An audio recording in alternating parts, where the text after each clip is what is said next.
Сәлем достар, бүгін сіздермен тауық етін духовкада пісіретін боламыз. Қасына гарнир картоп болады. Видеода тауықтың жартысын алған болатынмын, себебі порция 2 адамға арналған. Және бөлме температурасындағы сары майға тұз қосамыз, қара бұрыш қосамыз және де өзіңізге ұнайтын әртүрлі дәмдеуіштер қосып араластырып аламыз.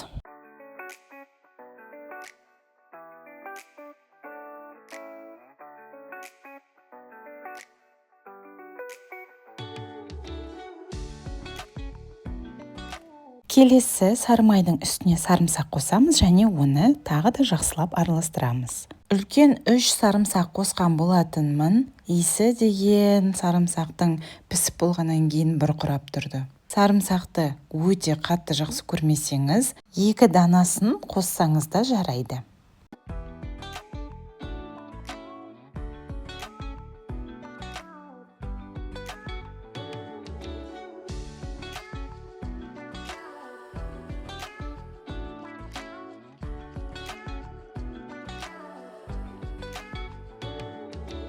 Ендігі кезекте тауыққа көшеміз. Тауықты жақсылап жуып шығамыз. Сүлгімен 2 жағынан кептіріп, жақсы сүртіп шығамыз.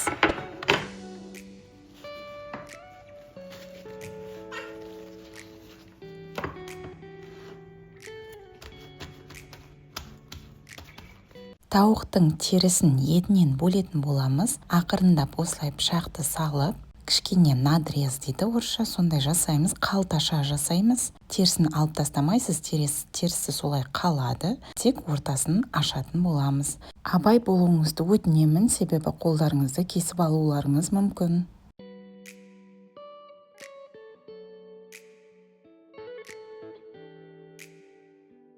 Осы қалташамызға енді сары майды салып, әрбір жағына таратамыз, жылжытып осылай жағып шығамыз. Бұл маринадтың бір түрі, тауығымыз сочный болып шығу үшін.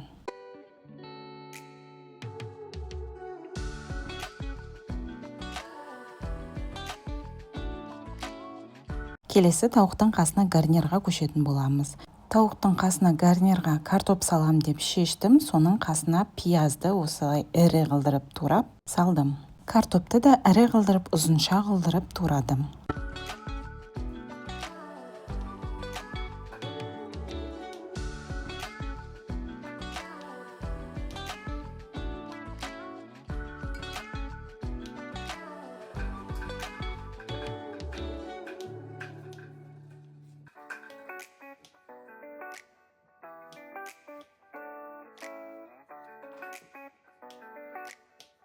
Бәрін дайындап болғаннан соң бір ыдысқа картопымыз бен пиязымызды саламыз, оны тұздаймыз, үстінен қара бұрыш саламыз және паприка немесе өзіңізге ұнайтын дәмдеуіштер қосамыз.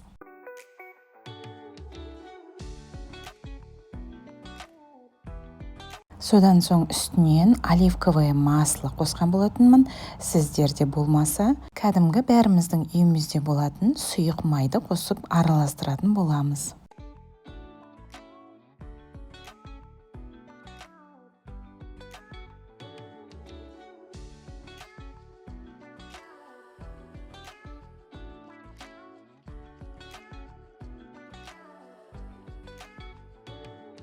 Духовкамызды 180 градуста қыздырып қоямыз. Сол кезде противеннің үстіне пергаментті жайып, ыдыстағы картопымыз бен пиязымызды саламыз үстіне. Содан соң картопымыздың үстіне тауықты қойып, тауықтың үстіне тауыққа арналған дәмдеуішті сеуіп жағып шығамыз.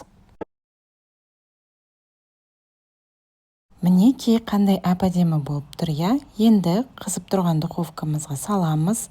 Духовкада 180 градуста 40 минут дайындайтын боламыз. Тауығымыз дайын болды. Мінекей қандай сочный тауық пісті. Өзі әдемі әрі дәмді. Қонақтар келсе де ұялмай қоятын тағамдардың бірі. Ең бастысы оңай және де тез дайын болады. Достар, менің видеоларым ұнап жатса, міндетті түрде лайк басып, комментарий жаза кетіңіздер. Маған тіркелуді ұмытпаңыздар. Сау болыңыздар.